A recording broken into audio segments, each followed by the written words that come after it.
Ayan po mga kabida, isang magandang oras sa lahat at welcome po sa aking channel. Naku po, hanggang ngayon hindi pa pala na ibalik po mga kabida. Ito kong 60 billion pesos po na pondo ng PhilHealth na ipinangako po ni Pangulong Ferdinand Bongbong Marcos mga kabida na ibalik. Matapos po ang sunod-sunod na kilos protesta mga kabida. Actually, nung time na yon, nung sinabi po niya yon, kasagsagan yun mga kabida, ng mga kilos protesta po mga kabida laban ho sa kanyang administrasyon dahil sa issue po ng korupsyon, mga kabida. Kaya nga na sorpresa nga tayo, Ang dami hong na sorpresa po doon ho sa naging statement po ng Pangulo na ibalik na raw niya, ito hong 60 billion pesos po, na kinuha mula sa kaban po ng PhilHealth, okay, papuntang National Treasury po, mga kabida. Pero ngayon, hindi na po pinalagpas po mga kabida, Siningil na po si Pangulong Ferdinand Bongbong Marcos dito ho sa kanya hong pangako. Kasi hanggang ngayon daw, hindi daw tinupad ng Pangulo yung promise na ibalik yung 60 billion pesos. Isa po sa mga naniningil ho ngayon mga kabida, ito hong si Dr. Tony Liatzon, yung dati hong consultant po ng Department of Health po mga kabida. Po. Eto, babasahin ko lang itong article mga kabida, mula sa Ang Balita Ngayon. Alright? Mr. President, tuparin nyo ang sinabi nyo. Ibalik ang 60 billion pesos sa mga Filipino. Eto po, muling nananawagan si Public Health Reform Advocate Dr. Tony Liatzon kay Pangulong Marcos Jr. na tuparin ang pangakong ibalik ang 60 billion pesos na pondo ng PhilHealth na hanggang ngayon ay hindi pa naibabalik sa taong bayan. Ayan. Sa kanyang pahayag, diretsong tinuligsa ang kawalan ng aksyon ng administrasyon matapos ang pangako noong September 20 na ibabalik ang naturang halaga. Mr. President, keep your word. Return the 60 billion pesos to the people. Ani Liatzon, Iginiit na ang perang ito ay mula sa kontribusyon ng mga Pilipino, hindi mula sa reserba ng gobyerno. Kaya nararapat lamang na ito'y gamitin para sa kalusugan at serbisyong pang-medikal. Nananawagan din si Dr. Liatzon na agad maglabas ng direktiba ang Pangulo sa DOF at DBM para sa agarang pag-release ng pondo.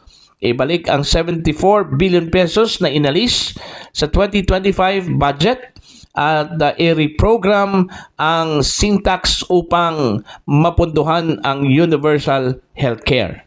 Hayaan mong makita ng mamamayan na ikaw ay kumilos, hindi lang nagsasalita. Gawin mong pagkakataon ito para tuparin ang pangako at proteksyonan ang buhay ng tao. Dagdag pa ni Liatzon. Ayan.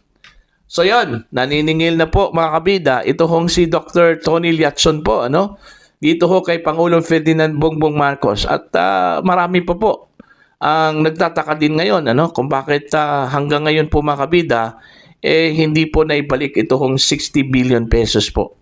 Ano ba yung sinabi po ng Pangulo, by the way, sinabi po niya, nung kasagsagan nga, ng mga kilos protesta po mga kabida, na ibalik na raw niya yung 60 billion pesos po sa PhilHealth funds, mga kabida.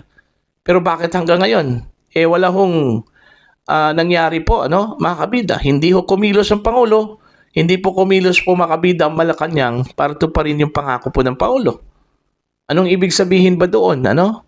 Yun ba ay para lang humupa yung galit po ng taong bayan po, mga kabida? Kaya ginawa po ng Pangulo yun, na ibalik yun. Okay? Pero ang mas malaking tanong po mga kabida, kung meron pa bang pera na may babalik. Okay? Baka naman po nawala na po yung 60 billion pesos po mga kabida. Kasi kung andyan, bakit hindi po prinoseso po mga kabida para maibalik po sa kaban po ng PhilHealth? Tama po yun si Dr. Liatzon po mga kabida. Hindi po yun reserve funds ng gobyerno ng PhilHealth po, mga kabida. Contribution po yon ng bawat Pilipino na miyembro po ng PhilHealth. So nararapat po mga kabida na ibalik yon. Kasi hindi ho pagmamayari po ng gobyerno yon, ano? Hindi ho pagmamayari po ng PhilHealth yon, ano, mga kabida. Okay? Okay sana yun mga kabida, no? At least man lang makatulong dun ho sa mga dagdag benepisyo po para ho sa mga PhilHealth members. Kaso lang po kinuha ano? At hindi man lang sinabi yung tamang rason kung bakit po kinuha po yon, ano, mga kabida. Okay? So, yun po. Tatanungin po natin uli, ano, ito hong Malacanang po mga kabida, si Pangulong Marcos, o di kaya ito hong kanyang mga press briefer po mga kabida, dyan po sa palasyo po ng Malacanang, saan na po yung 60 billion pesos na ipinangako po ng Pangulo, ano? Andyan pa yung pera na yan? Okay? So, dapat linawin ito ng Pangulo o di kaya ng kanyang press briefer na si Undersecretary Claire Castro, ano? Andyan pa ba yung pera? Buo pa ba yung 60 billion pesos po, ano, mga kabida? Okay? Kasi kung buo pa po yun, bakit hanggang ngayon hindi po prinoseso mga kabida para maibalik po sa kaban ng PhilHealth? Buti na lang po mga kabida, at least 60 billion lang po yung nakuha po ng gobyerno mula sa pondo po ng PhilHealth, ano? Kung nagkataon po mga kabida, yung buong 89 billion pesos, naku po, baka mahihirapan po. Okay, ang palasyo po mga kabida, o di kaya si Pangulong Marcos, na ibalik ito hong 89 billion pesos na total funds po mga kabida, no? Ng PhilHealth na kinuha. Okay, supposedly kukunin sana mga kabida, subalit napigilan lang po, no, ng TRO mula sa Korte Suprema. Kaya nga ang nadali lang po is 60 billion pesos lang po, ano? Now, dapat to pa rin ito ng Pangulo mga kabida, no? Para at least man lang maniniwala ho ang taong bayan sa kanya, no? Sa kanyang mga sinabi. Baka naman po umabot sa point mga kabida na ni salita po ng Pangulo, ayaw sundin po ng taong bayan. Kasi nga, yun nga hindi po tinupad, ano? Ang tingin tuloy dito mga kabida, sa pahayag po ng Pangulo, media stand lang po yun, ano? Para lang po humupa yung galit po ng taong bayan. Mas lalo hong magalit ang taong bayan ho dito, ano? Pag malaman po nila mga kabida, na hanggang ngayon po wala pa pong naibalik na 60 billion pesos na pondo sa PhilHealth. Okay? So, wag hong antayin po ano ng Pangulo po mga kabida na baka naman po meron na naman pong mga grupo dyan sa kalsada at magmamarcha po mga kabida at hilingin po ng mga taong iyon ano sa Pangulo na ibalik na po ang pera po ano mga kabida. So, dapat linawin ito ng gobyerno, ano? Kung meron pa bang sapat na pondo para maibalik yung 60 billion pesos, ano? Okay? Kasi nagtatanong po ang taong bayan, Hindi lang po si Dr. Tony Liatzon po.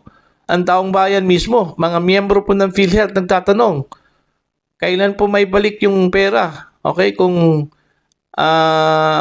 gustong ibalik po ng gobyerno yung pera, no? Doon po sa kaban po ng PhilHealth, dapat ibalik na po ngayon. Huwag hong patagalin po, ano, mga kabida. Okay?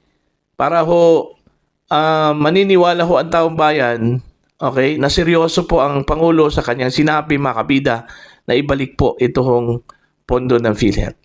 Ang hindi ko lang talaga maintindihan, ano, mga kabida, pwede palang ibalik, bakit kinuha, Diba? Pwede palang ibalik, mga kabida, yung pondo. Pwede palang hindi gastusin yung pondo, mga kabida, bakit kinuha pa?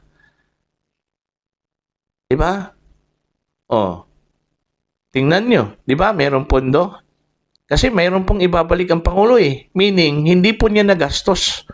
Hindi po nagastos ang 60 billion pesos na kinuha. Okay? Transfer po mga kabida mula sa PhilHealth papuntang National Treasury. Okay? Kasi kung ginamit pa po yun, hindi sana pinangako ng Pangulo, ano, na ibalik po niya yun. So meaning, pag ipinangako po, mga kabida, ibig sabihin, meron pong ibabalik. Okay? May kakayahan po ang gobyerno na ibalik yung pera na yon, ano, sa kaban po ng PhilHealth po mga kabida. Pero nga, hanggang ngayon wala pa po. Okay? Kaya nga, tutulungan po natin ito hong si Dr. Liatson, na manawagan ho sa Pangulo, mga kabida, na please, Mr. President, ibalik na po ang 60 billion pesos kasi hindi po pag-aari po ng gobyerno yon, hindi ho pag-aari po ng PhilHealth yon, pag-aari po yon ng mga contributors, members ng Philippine Health Insurance Corporation. Ayan. Okay? So, yun lang po mga kabida para po sa inyo. Ano po ang inyong opinion at pananaw ko dito? Please comment down sa mga hindi pa po subscriber sa aking channel. Please subscribe. Just click the subscribe button. Click the notification bell. Click all para updated po kayo mga kabida sa aking mga uploads. Maraming salamat po sa inyong lahat.